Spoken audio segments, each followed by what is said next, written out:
ఎప్పుడు కూడా విశ్వాసి లోకవార్తలకు అంకితం కాకూడదు. కానీ పరిశుద్ధ గ్రంథంలో లిఖింపబడిన ప్రతి మాట నెరవేరుతుందనేది గొప్ప ఆశ్చర్యం. దేవునికి స్తోత్రం. అంత్యదినములందు అనేకుల ప్రేమ చల్లారుతుందంటే నెరవేరుతుంది.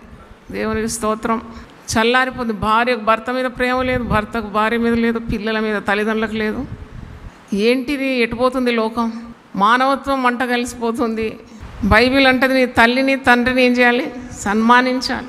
అంటే ప్రేమ చల్లారిపోతుందని ముందే చెప్పినాడు కదా యేసుప్రభు. జ్ఞానమేమో పెరిగిపోతుందట.